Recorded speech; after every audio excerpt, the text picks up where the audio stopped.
Hello viewers, আসসালামু আলাইকুম। Sex শব্দটাই একটা ট্যাবু হয়ে আছে আমাদের সমাজে। সেখানে সেক্সুয়াল ইন্টারকোর্স নিয়ে যদি কথা বলি এবং তাও যদি বলে থাকি যে আইডিয়াল সেক্সুয়াল ইন্টারকোর্সের সময়টা কতটুকু বা আদর্শ এই যে যৌনক্রিয়াটা আছে, এই যৌনক্রিয়ার স্বাভাবিক সময়টা কতটুকু, এটা নিয়ে কথা বললে হয়তোবা অনেকেই খুব বেশি বিব্রত হয়ে যাবেন, কিংবা অনেকে মনে করবেন যে এটা কেমন একটা বিষয় নিয়ে কথা বলছি, এটা কি কখনো সম্ভব। আসলে আমরা বলে থাকছি যে যৌনক্রিয়া তো প্রত্যেকটা নারী পুরুষ, প্রাপ্তবয়স্ক নারী পুরুষের ক্ষেত্রে খুবই স্বাভাবিক এবং প্রাকৃতিক একটি প্রক্রিয়া।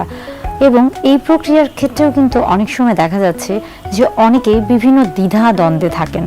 অনেকেই আমাদের সমাজে এমন অনেকেই আছেন যারা এটা নিয়ে কথা বলতে চান না, আবার অনেকে আছেন যখন তারা কথা বলছেন তখন সেখানে একটা কেমন জানি একটা বিরূপ মনোভাব নিয়ে কথা বলে থাকেন, হয়তোবা একটু কেমন জানি খোঁচানো একটা স্বভাব নিয়ে কথা বলে থাকেন। যেমন অনেক পুরুষদের ক্ষেত্রে দেখা যায় যে তারা যখন তাদের বন্ধু বান্ধব বা আপনজনদের সাথে এই ধরনের কথাগুলো বলে থাকেন, তখন একজন আরেকজনকে খোঁচা দিয়ে বলেন যে তিনি তো অনেক লম্বা সময় ধরে সহবাস করেছিলেন,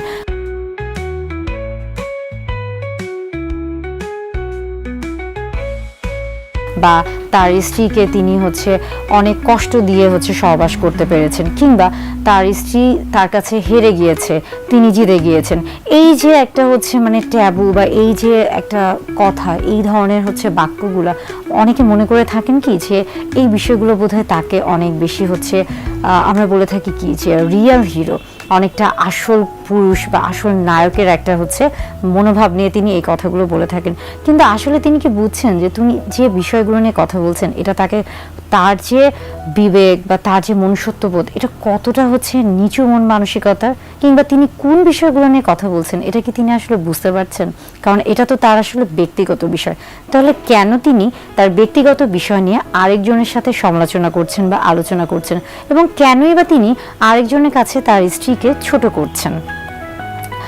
আচ্ছা, মূলত সহবাসের ক্ষেত্রে যে আদর্শ সময়টিকে বিবেচনা করা হয়ে থাকে তার আগে বলবো যে একটি গবেষণা করা হয়েছে এবং সেই গবেষণায় প্রায় 500 দম্পতির উপর গবেষণাটি চালানো হয়ে থাকে, এবং সেখানে দেখা যায় যে প্রত্যেক দম্পতির ক্ষেত্রে ইন্ট্রা ইজাকুলেটরি ল্যাটেন্সি টাইম, অর্থাৎ এই যে পুরুষ লিঙ্গের যোনিপথে প্রবেশের যে প্রথম যে ধাপটা রয়েছে সেই সময় থেকে শুরু করে পুরুষ লিঙ্গ থেকে বীর্যপাত হওয়া পর্যন্ত এই যে সময়টা, এই সময়টাকে আসলে বলা হয়ে থাকছে যে ইন্ট্রা ইজাকুলেটরি ল্যাটেন্সি পিরিয়ড বা টাইম।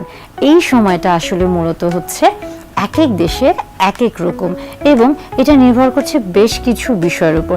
যেমন ধরুন যে ইউকে অথবা আমেরিকার ক্ষেত্রে এটা দেখা গেছে যে অনেকের ক্ষেত্রে 10 থেকে 15 মিনিট হতে পারে, আবার সবচেয়ে কম কিন্তু দেখা গেছে তুর্কির ক্ষেত্রে, এবং তাদের ক্ষেত্রে এটা মাত্র 4 থেকে 5 মিনিট ছিল। তবে আমাদের এশিয়া মহাদেশের ক্ষেত্রে এটা কিন্তু গড়ে 5 থেকে সর্বোচ্চ 7 মিনিট হয়ে থাকে। অর্থাৎ এই যে আদর্শ সময়টা সহবাসের ক্ষেত্রে, এই যে সময়টা, এটা এক এক দেশের ক্ষেত্রে এক এক রকম হয়ে থাকে। এবং এটা কিন্তু আসলে শুধু দেশ না, এটা কিন্তু ভৌগোলিক অবস্থানের উপর যেমন নির্ভর করছে, পাশাপাশি কিন্তু একজন মানুষের শারীরিক মানসিক অর্থাৎ স্বাস্থ্যগত যে অবস্থা সেটার উপরও নির্ভর করছে। ধরুন একজন অনেক বেশি রোগে আক্রান্ত এবং অনেক ধরনের ওষুধ খেয়ে থাকছেন, কিংবা তিনি বেশ কিছু আমরা বলে থাকি ক্রনিক ডিজিজ বা কোমরবিড কন্ডিশন, যেমন ধরুন যে ডায়াবেটিস বা উচ্চ রক্তচাপ, এই ধরনের সমস্যায় ভুগছেন, কিংবা অনেক বেশি ওজন আধিক্য রয়েছে তার মধ্যে, তাহলে কি তিনি কি আসলে একইভাবে কি সেই আদর্শ সময়টি বজায় রাখতে পারবেন? না, তার ক্ষেত্রে কিন্তু এই সময়টি পরিবর্তন হয়ে থাকবে। আবার আরেকটা জিনিস সকলেরই জেনে রাখা উচিত যে আমরা বলে থাকছি যে 1 মিনিটের আগে যদি বীর্যপাত হয়ে থাকে তাহলে সেটা দ্রুত বীর্যপাত হয়ে থাকে, কিন্তু এই 1 মিনিটের পরে যদি কারো বীর্যপাত হয়ে থাকে এবং এই বীর্যপাতের ক্ষেত্রে নারী পুরুষ অর্থাৎ স্বামী স্ত্রী উভয়ে যদি তারা যৌন তৃপ্তি লাভ করে থাকেন, তাহলে এটা কিন্তু তাদের জন্য আদর্শ সময়। অর্থাৎ ওই যে আমেরিকা বা ইউকে বা তুর্কি বা এই যে এশিয়া মহাদেশের এই যে সময়টা, এটার সাথে আসলে কখনো নিজেকে মেলাতে যাবেন না। আপনার এবং আপনার সঙ্গীর যে সময়টা, এই সময়টা আসলে আপনারা দুইজন সঠিকভাবে উপভোগ করতে পারছেন কিনা, এবং সেখানে আপনাদের অর্গাজম হচ্ছে কিনা, বা আপনারা সর্বোচ্চ যৌন তৃপ্তি লাভ করতে পারছেন কিনা, বা আপনারা স্বাচ্ছন্দ্য বোধ করছেন কিনা, এটাই মূলত আসলে আদর্শ সময়।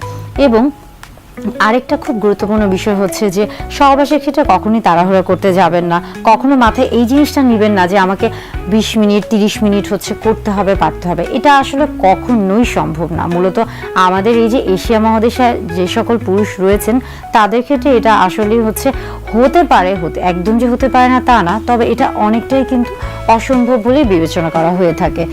তাই সময়ের পিছনে আসলে না ছুটে সময়টাকে উপভোগ করুন এবং দুজন দুজনকে প্রাধান্য দিন, দুজন দুজনের ভালো লাগার উপর প্রাধান্য দিন, দুজন দুজনের আসলে যৌন তৃপ্তিতা, দুজন সর্বোচ্চ সুখ লাভ করতে পারছেন কিনা সেটার উপরে প্রাধান্য দিন।